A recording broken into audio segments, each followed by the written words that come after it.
Assalamualaikum warahmatullahi wabarakatuh, sahabat-sahabat dimanapun Anda berada. Pada hari ini saya akan membahas tentang perjalanan spiritual Syekh Abdul Qadir Jailani, jalan rahasia menuju Allah.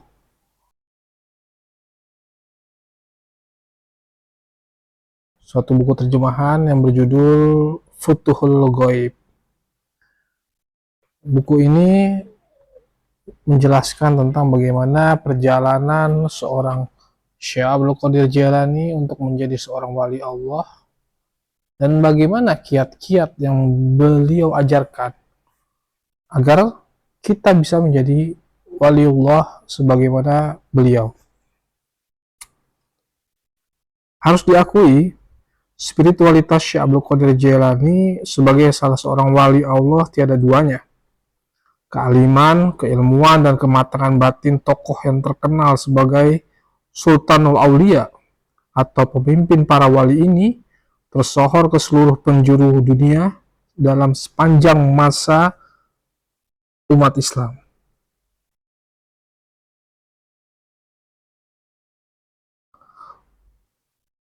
Rasanya tidak mungkin ada umat Islam yang tidak mengenal sosok satu ini, paling tidak mengetahui namanya. Pengaruh ajaran sufisme yang diusung tersebar begitu masif dan tidak hanya di kalangan orang-orang sejamannya, tetapi juga lintas generasi setelahnya sampai sekarang. Cahaya ilmu dan makrifat yang dipancarkan sang begawan sufi ini melintasi alam duniawi, menembus dimensi langit. Spiritualitasnya sangat dalam, melebihi dalamnya palung samudra, amat luas, melebihi luasnya cakrawala. Kedalaman dan keluasan sisi spiritual Syekh Abdul Qadir Jailani ini bisa kita rasakan dalam kitab yang berjudul Futuhul Ghaib atau Ilham-Ilham Gaib. Pembahasan-pembahasan di dalamnya ibarat lentera atau kilau cahaya bagi setiap hati yang tengah dilanda kegelapan. Bagi hati yang terang, kitab ini hanya akan menambah terangnya jalan menuju Tuhan. Kitab ini sejatinya merupakan kumpulan materi pengajian atau majelis ilmu yang diampu oleh Syekh Abdul Qadir Jailani semasa beliau berada di Baghdad, Irak, yang terekam dengan baik di hati dan lembar-lembar catatan-catatan murid-muridnya. Syekh Zain Al-Masrafi As-Sayyad kemudian mentranskripnya menjadi sebuah kitab istimewa seperti di tangan kita ini, sesuai namanya, Kitab Futuhul Ghaib, yang berisi 78 pembahasan tentang suluk atau jalan menuju Tuhan. Pembahasannya diantaranya tentang akhlak, syariat, hakikat, kewalian, bahkan tak jarang hal-hal gaib yang jarang kita pahami. Ada sejumlah alasan mengapa bukan Syekh Abdul Qadir Jailani sendiri yang menulis isi kitab ini. Bahkan juga beberapa kitab beliau lainnya seperti kitab Fathur Rabbani, ya, yang pembahasannya dan temanya hampir serupa dengan kitab Futuhul Ghaib ini. Kesibukan beliau untuk memberi pengajaran dan bimbingan masyarakat membuatnya tidak memiliki banyak waktu untuk menulis kitab. Alih-alih menulis, kondisi masyarakat yang ruhaninya kering kerontang kala itu mendesaknya untuk menempuh jalan dakwah sebagai prioritas.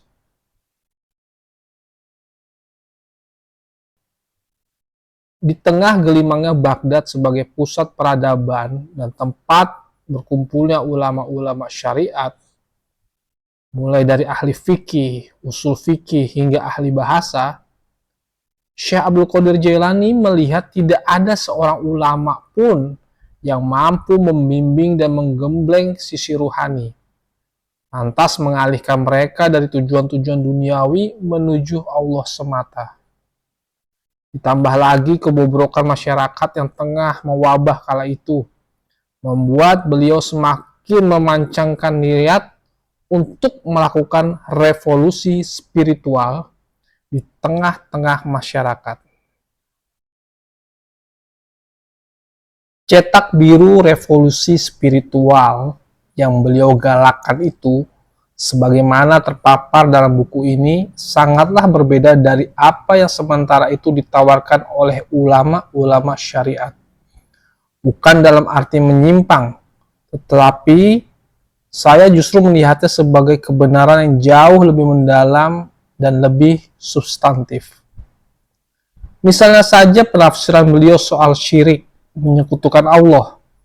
Menurutnya, syirik bukan hanya menyembah berhala, mengikuti hawa nafsu, melambatkan hati pada sesuatu selain Allah dari dunia, bahkan akhirat beserta isinya juga termasuk syirik.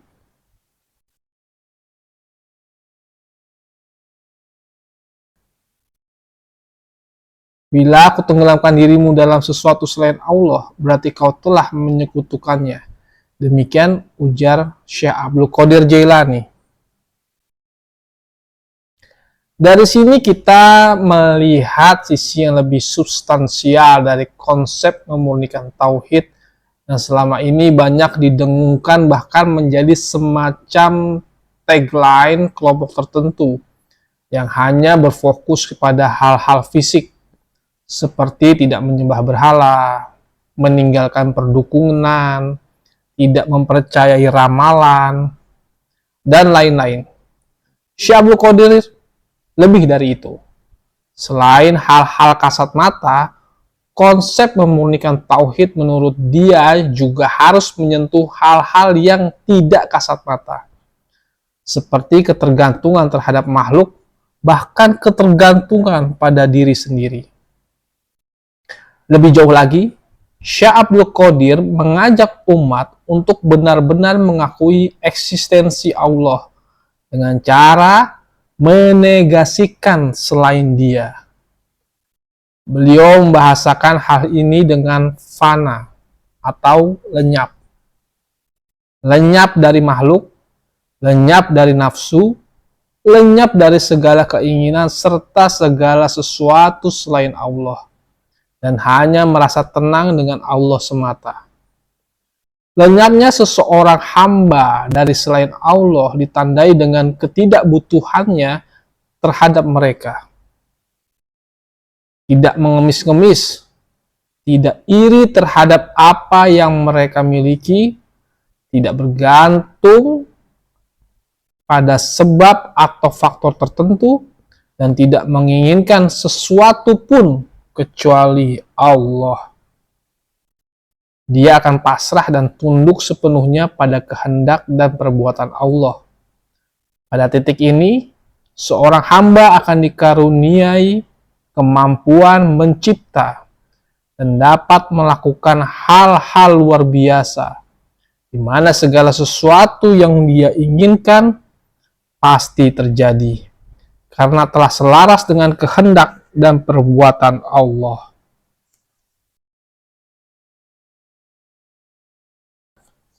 Artinya, kehendak dan perbuatannya sejatinya juga merupakan kehendak dan perbuatan Allah. Dalam tradisi sufi, hal ini biasa disebut dengan karomah.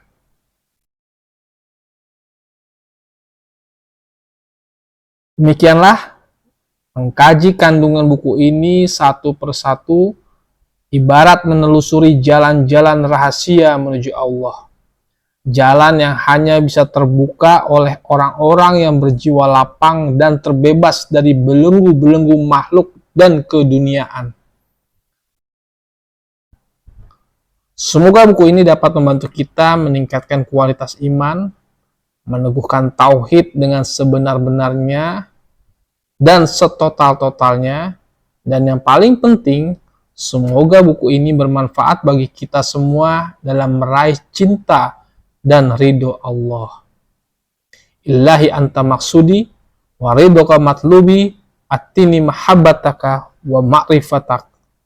Ya Allah, ya Tuhanku, Engkaulah semata tujuan hidupku, dan ridhomu adalah segala keinginanku.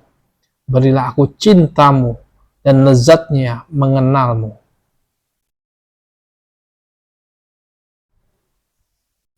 Baiklah sahabat-sahabat, sekarang kita akan masuk pada pembahasan pertama tentang hal-hal yang harus dimiliki oleh seorang mukmin.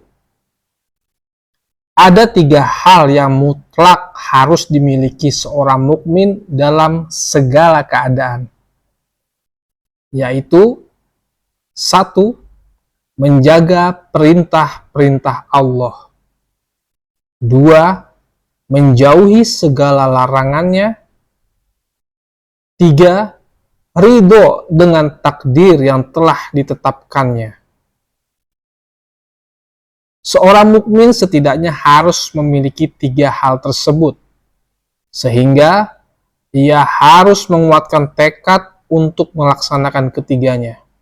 Selalu berbicara, mengingatkan dirinya sendiri tentang ketiganya, serta mengerahkan seluruh organ tubuhnya demi menerapkan ketiganya.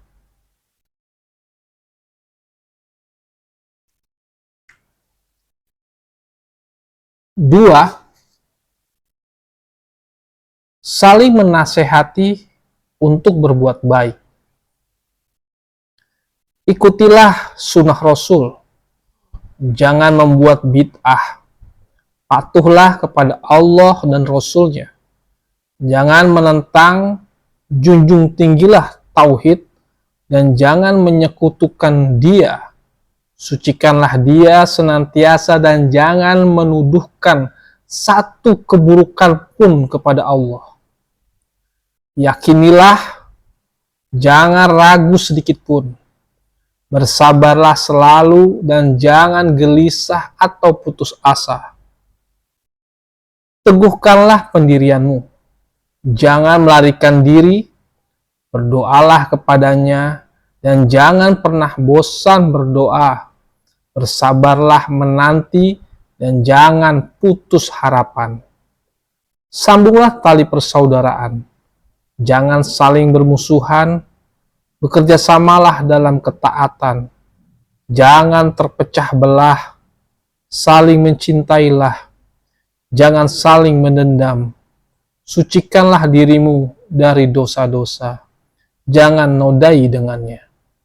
Jangan lumuri dirimu dengan dosa. Hiasilah dengan ketaatan kepada Tuhanmu. Jangan menjauh dari pintu Tuhanmu. Jangan berpaling darinya. Jangan menunda-nunda taubat. Jangan merasa jemu memohon ampunan kepada Sang Pencipta di waktu siang maupun malam. Dengan melakukan ini semua, niscaya kalian akan mendapat rahmat atau kasih sayang Allah dan kebahagiaan. Dijauhkan dari api neraka dan hidup bahagia di surga. Bertemu Allah, bersenang-senang di surga dengan segala nikmat dan bidadari-bidadarinya yang masih perawan. Tinggal di dalamnya untuk selamanya. Mengendarai kuda-kuda putih. Bersukaria dengan bidadari dan aneka aroma. Serta suara merdu hamba-hamba sahaya wanita. Kalian akan dimuliakan bersama para nabi, sidikin, para syuhada, dan orang-orang soleh.